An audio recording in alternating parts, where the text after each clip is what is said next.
1 கொரிந்தியர் 15வது அதிகாரம் 40-44 வரை. வானத்துக்குரிய மேனிகளும் உண்டு, பூமிக்குரிய மேனிகளும் உண்டு. பாருங்கள், பரலோக ராஜ்யம் என்று சொல்லும் போது உங்களால் அதை கிரகிக்க முடியல. என்ன சொல்லப்பட்டிருக்கு?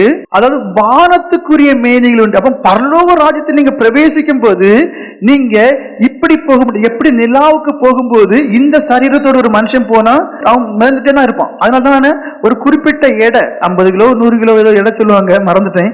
அப்படிப்பட்ட பேகை போட்டுட்டு அவங்க அங்க போவாங்க. அப்பதான் அவங்களால நினைச்ச முடியும், அதுல பேலன்ஸ் பண்ணி போக முடியும். அப்ப அதே போல நீங்க எங்க பரலோகத்துக்கு போகும்போது அதற்கேற்ற உங்க மேனி கிடைக்கும். எப்படி? வானத்துக்குரிய மேனிகள் உண்டு, வானத்துக்குரிய மேனிகளும் உண்டு, பூமிக்குரிய மேனிகளும் உண்டு.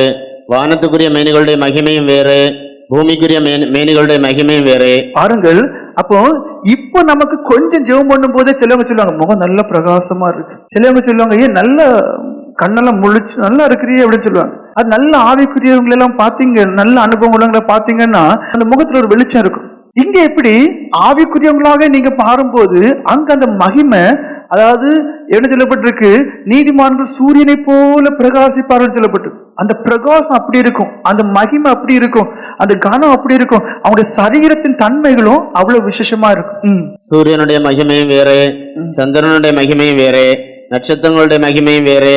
மகிமையிலே நட்சத்திரத்துக்கு நட்சத்திரம் விசேஷத்திருக்கிறது. மரித்தோரின் உயிர்த்தெழுதலும் அப்படியே இருக்கும். அழிவுள்ளதாய் விதைக்கப்படும், அழிவில்லாததாய் எழுந்திருக்கும். எப்படி அழிவுள்ளதாக விதைக்கப்படும்? அதாவது இது என்ன செய்யறோம்? டக்குன்னு அழுகிறோம். ஆனா இது எழும்பும் போது அதுக்கு அழிவு கிடையாது. கனவீனம் உள்ளதாய் விதைக்கப்படும், மகிமை உள்ளதாய் எழுந்திருக்கும். கனவீனம் உள்ளதா? உண்மைதான். அந்த வருஷங்கள் ஆகும்போது சுருங்குது, இருதயம் எல்லாம் பலவீனப்படுது, கஷ்டமாகுது. ஆனா அதுக்கு பிறகு பாருங்க மகிமை உள்ளதா இருக்கு. இங்க இருந்து அங்க போயிடலாம், இங்க இருந்து அவ்வளவு தூரத்துல பார்க்கவும் செய்யலாம். அப்படி அந்த சரீரத்திலே அவ்வளவு ஒரு மகிமை. வேணும்னா சாப்பிடுங்க, வேணும்னா தண்ணி குடிங்க, குடிக்காம இருந்தாலும் ஒண்ணு. அந்த சரீரத்திலேயே அவ்வளவு ஒரு விசேஷமான தன்மை இருக்கு. பலவீனம் உள்ளதாய் விதைக்கப்படும், பலமுள்ளதாய் எழுந்திருக்கும். ஜென்ம சரீரம் விதைக்கப்படும், ஆவிக்குரிய சரீரம் எழுந்திருக்கும். எப்படி? பரலோக ராஜ்யத்துல ஆவிக்குரிய சரீரம். அப்போ அந்த ஆவி உற்சாகம் உள்ளதா இருக்கும்போது, சரீரமும் ஆவிக்குரியதா இருக்கும்போது, அங்க தேவனை இரவும் பகலும் ஆராதிக்கும் போது நீங்க எப்படி இருப்பீங்க? எப்பொழுதுமே உற்சாகம் உள்ளவங்களா இருப்பீங்க. அங்க எப்படி ஆவிக்குரிய சரீரம் எழுந்திருக்கும், நீங்கள் ஆவிக்குரிய சரீரத்தோட இருப்பீர்கள் என்று. 49வது வசனம் வாசிங்க. மேலும் மண்ணானவனுடைய சாயலை நாம் அணிந்திருக்கிறது போல வானவருடைய சாயலை அணிந்து கொள்வோம். எவ்வளவு முக்கியமான காரியம்! வானவர் தேவன், அந்த தேவனுடைய சாயலே நம்ம அணிந்திருப்போமாம். பிலிப்பியர் நிருபம் 3வது அதிகாரம் 21வது வசனம் வாசிங்க. அவர் எல்லாவற்றையும் தமக்கு கீழ்ப்படுத்திக் கொள்ளத்தக்க இயேசு கிறிஸ்து வணங்குறோமே. ஏன் இந்த உலகத்துல இவ்வளவு ஏச்சம் பேச்சும் அவமானம் கேட்டுட்டு ஏன் இப்படி எல்லாம் வாழணும்? நான் வணங்குற தேவன் எனக்கு யாருன்னு தெரியும். அவரையே இந்த உலகத்துல தூசிச்சாங்கன்னா அவரை பின்பற்ற நமக்கும் பச்சை மரத்துக்கே இவங்களை செய்யும் போது உங்களை விட்டு வைப்பாங்களான்னு கேட்டுக்க நம்ம உள்ள பங்கு. அதை சுமக்கூடிய கிருபை அளவிட முடியாம தந்துடுவார். ஏன் அவரை நம்புறோம் தெரியுமா? அவர் ஒருவர்கிட்ட மட்டும்தான் ஒரு வல்லமை இருக்கு. அது எப்படிப்பட்ட வல்லமை? வாசிங்க.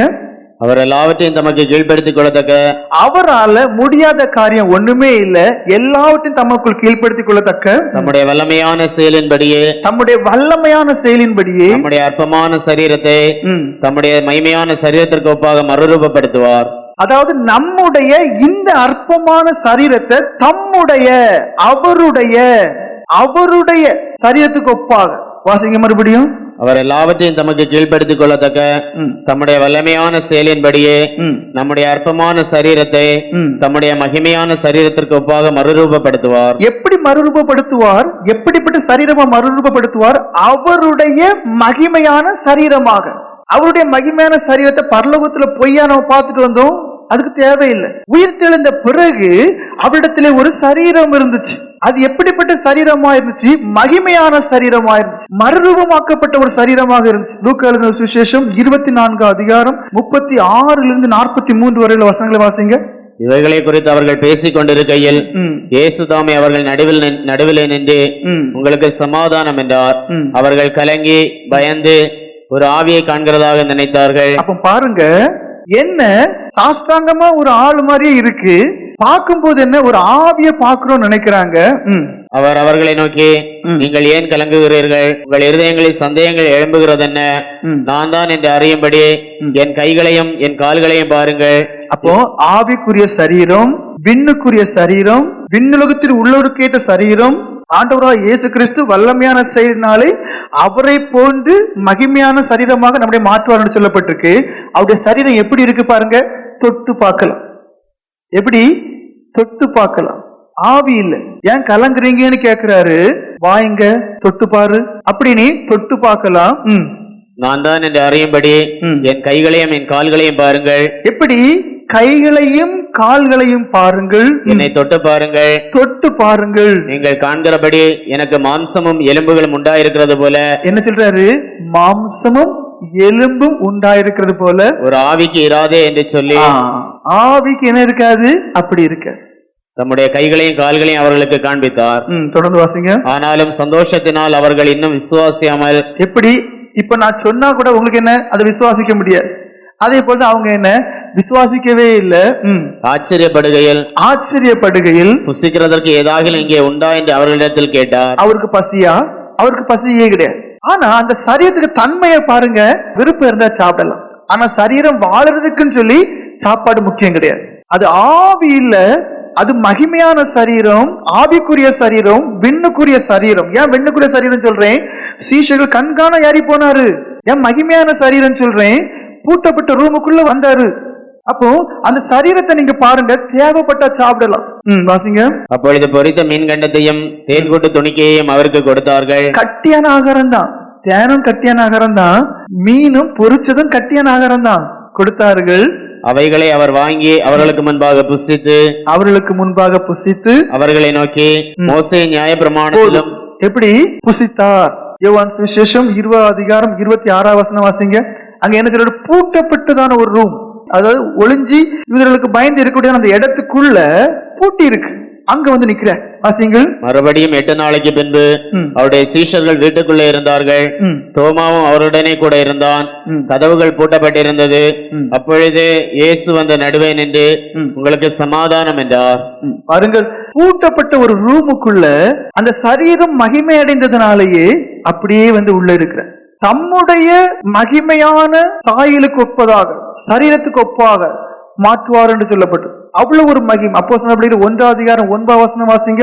அப்போஸ்தலர் நடவடிக்கைகள் 1:9. இவைகளை அவர் சொன்ன பின்பு அவர்கள் பார்த்து கொண்டிருக்கையில் உயர எடுத்துக் கொள்ளப்பட்டார். அவர்கள் கண்களுக்கு மறைவாக ஒரு மேகம் அவரை எடுத்துக்கொண்டது. பாருங்கள், எப்படி சிறகெல்லாம் கிடையாது, ஆனா அந்த சரீரம் அப்படியே எழுப்பப்பட்டு அப்படியே. அப்ப நாம் அனுபவிக்க போகக்கூடியதான இந்த சரீரம் எவ்வளவு விசேஷமா இருக்குன்னு பாருங்க.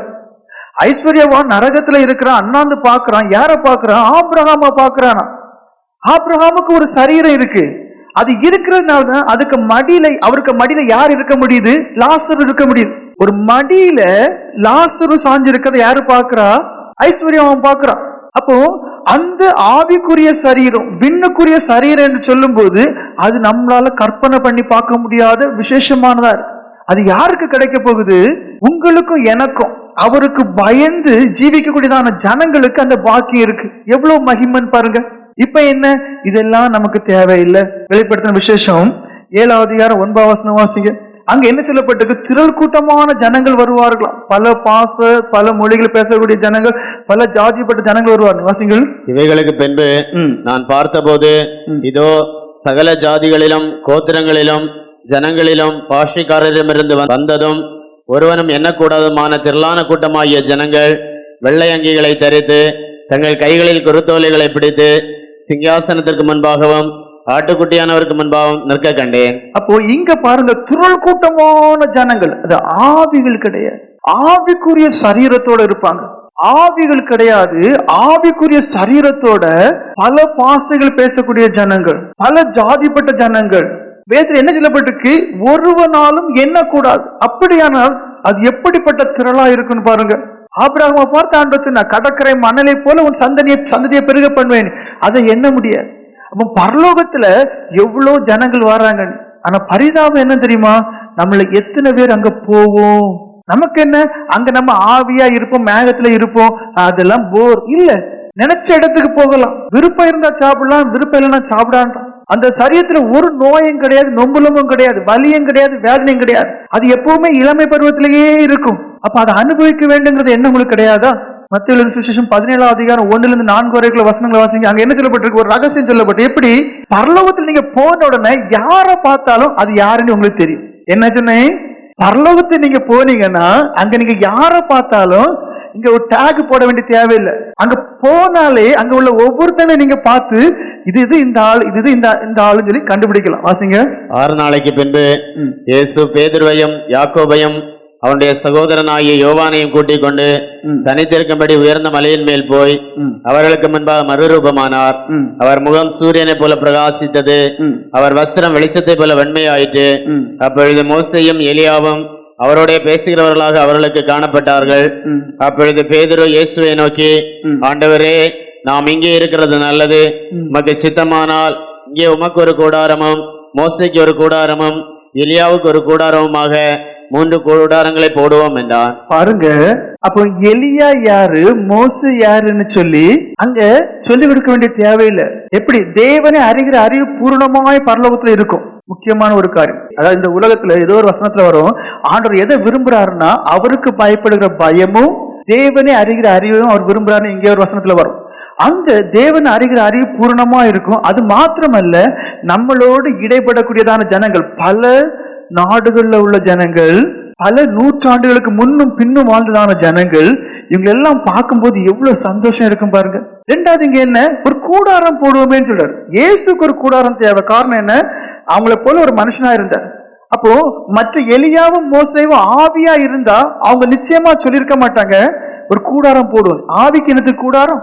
அப்போ இந்த அப்போஸ்தலர்கள் கண்ணார பார்க்கும்போது அவர்கள் எப்படிப்பட்டவர்கள் இருந்தாங்க? ஆவிக்குரியவர்களா இருந்தாலும் ஒரு மேனி, ஒரு சரீரம் அவர்களுக்கு இருந்தது. ஒரு காரியத்தை மட்டும் லைட்டா சொல்லிட்டு அடுத்தது நான் வேற காரியத்துல சாப்பாடு காரியத்துல மத்தேயு எழுதின சுவிசேஷம் 8ஆம் அதிகாரம் 11ஆம் வசனம் வாசிங்க. அநேகர் கிழக்கிலும் மேற்கிலும் இருந்து வந்து, எப்படி அங்க என்ன சொல்லப்பட்டிருக்கு?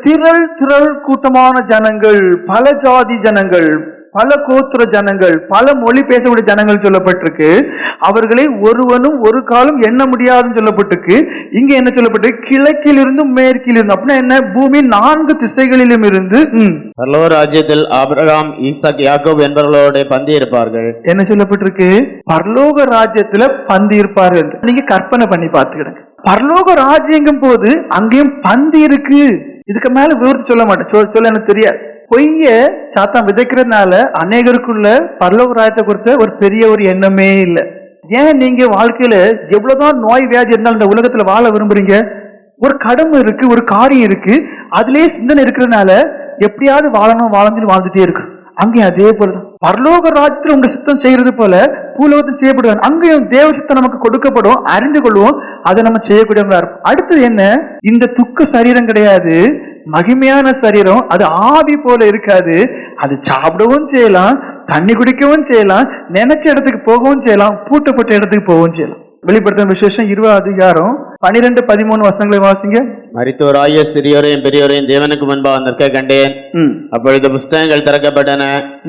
புஸ்தகங்கள் திறக்கப்பட்டன. ஜீவ புஸ்தகம் என வேறொரு புஸ்தகம் திறக்கப்பட்டது. அப்பொழுது அந்த புஸ்தகங்களில் எழுதப்பட்டவைகளின்படியே மரித்தோர் தங்கள் தங்கள் கிரியைகளுக்கு தக்கதாக நியாயம் தீர்ப்படைந்தார்கள்.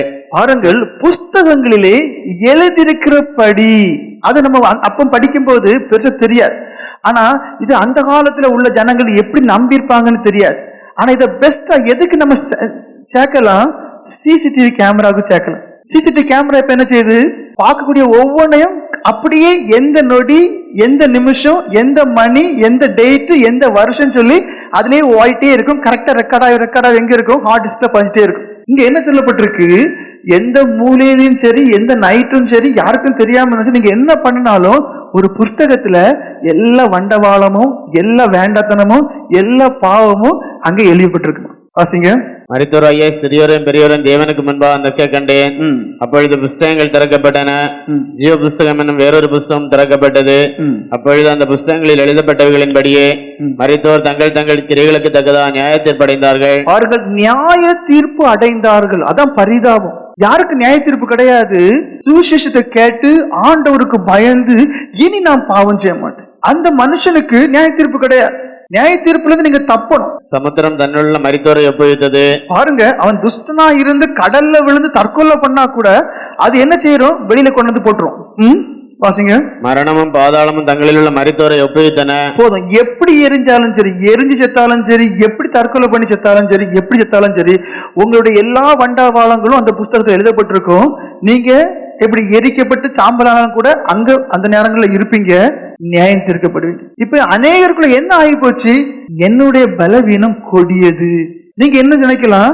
என் பலவீனம் கொடியது, என்னால பாவம் செய்யாம இருக்க முடியல, அதனால என்ன எனக்கு நரகம்தான் சொல்லி அநேகர் சொல்றத நான் கேட்டிருக்கேன். ஆதியாகமம் 17 அதிகாரம் 15-17 வரைக்கும் ஒரு முக்கியமான காரியம் சொல்லப்பட்டு வாசிங்கள். இன்னும் தேவன் ஆபிரகாமை நோக்கி, உன் மனைவி சாராயை நீ சாராய் என்று அழையாதிருப்பாயாக, சாராள் என்பது அவளுக்கு பேராயிருக்கும், நான் அவளை ஆசீர்வதித்து. பாருங்கள், சாரா என்று இருக்கக்கூடியதான பெண்ணை பார்த்து சொல்ற, அவளுக்கு சாராள் என்று பெயரிடு, நான் அவளை ஆசீர்வதித்து. நான் என்ன செய்ய போறேன்? ஆசீர்வதிக்க போறேன். அவளாலே உனக்கு ஒரு குமாரனை தருவேன், அவள் ஜாதிகளுக்கு தாயாகவும் அவளாலே ஜாதிகளின் ராஜாக்கள் உண்டாகவும் அவளை ஆசீர்வதிப்பேன் என்றார். அப்பொழுது ஆபிரகாம் முகங்குப்புற விழுந்து நகைத்து. என்ன சொல்லப்பட்டிருக்கு? அதாவது பெரிய ஒரு ஜோக் அடிக்கும் போது அடக்க முடியும் கக்கன்னு சிரிச்சிட்டாங்க தெரியுமா? முகங்குப்புற விழுந்து சிரிச்சிட்டான். ஏன்னா வயசு 100, ஆளு கலடு. நம்ம மொழி நினைச்சோம் கிளடும்போம், நடக்க சீமை இல்லாத கிளடுன்னு சொல்லுவோமே, அப்படி கிளடு. அந்த கிளடுக்கு ஒரு குழந்தை பிறக்குன்னு சொல்லும் போது அவராலே அவர் ஜீரணிக்க முடியல, முகங்குப்புற விழுந்து நகைத்து. அப்பொழுது ஆபிரகாம் முகங்குப்புற விழுந்து நகைத்து, 100 வயதானவனுக்கு பிள்ளை பிறக்குமோ, 90 வயதான சாராள் பிள்ளை பெறுவாளோ என்று தன் இருதயத்திலே சொல்லிக் கொண்டு. பாருங்க என்ன சொல்றாரு? என் வயசு 100, அப்போ அதுக்குள்ள எந்த ஒரு கெப்பாசிட்டி என்கிட்ட கிடையாது. என் மனைவிக்கு வயசு 90. 2 பேருக்குமே சரீரம் என்ன ஆகி போச்சு? செத்துட்டு. இப்ப எங்களுக்கு எப்படி புள்ள பிறக்கும்? 18 அதிகாரம் 11-14 வரை வாசிங்க.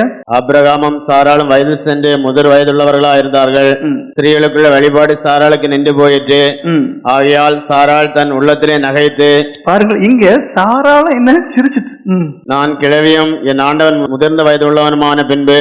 எப்படி? நான் கிழவி, என் புருஷன் கிழவை, எனக்கு இன்பம் உண்டாயிருக்குமோ என்றாள். அப்பொழுது கர்த்தர் ஆபிரகாமை நோக்கி, சாராள் நகைத்து நான் கிழவியா இருக்க பிள்ளை பெறுவது மெய்யோ என்று சொல்வானேன், கர்த்தரால் ஆகாத காரியம் உண்டோ? போதும். என்ன சொல்லப்பட்டிருக்கு?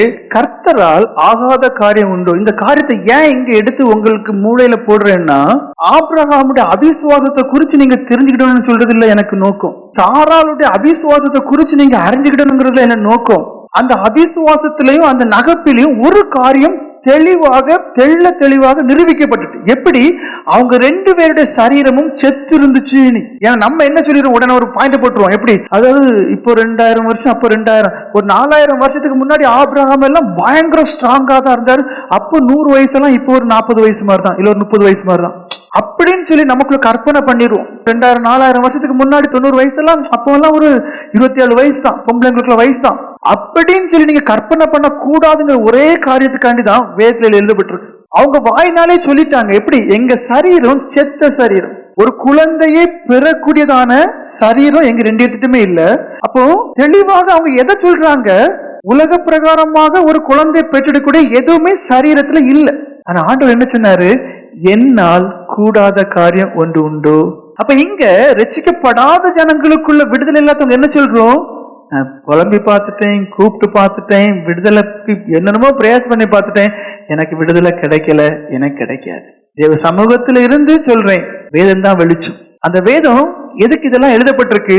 ஆவிக்குரிய ஜீவித்துல சோர்ந்து போன நம்ம, விசுவாசியா இருந்து பின்மாற்றம் அடைந்து எனக்கு வாழ்க்கையே இல்லைன்னு சொல்லக்கூடிய நமக்கு சாட்சியா எழுதப்பட்டிருக்கு.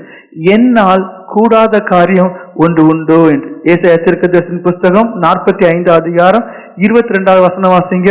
அங்கே ரட்சிப்பு தேவனுடையது, அவர் என்ன நிச்சயமாக கொடுக்கூடியவராக இருக்கிறார். ஆனா என்ன சொன்ன? நோக்கி பார்க்கணும் என்று வாசிங்கள். பூமியின் எல்லை எங்கும் உள்ளவர்களே. என்ன சொல்றாரு? பூமியின் எல்லை எங்கும் உள்ள. அப்படின்னு என்ன அர்த்தம்?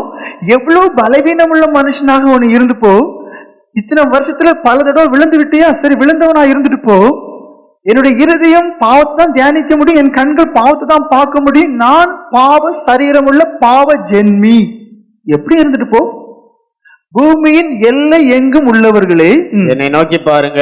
என்ன சொல்றாரு? என்ன நோக்கி பாரு? நான் யாரு தெரியுமா?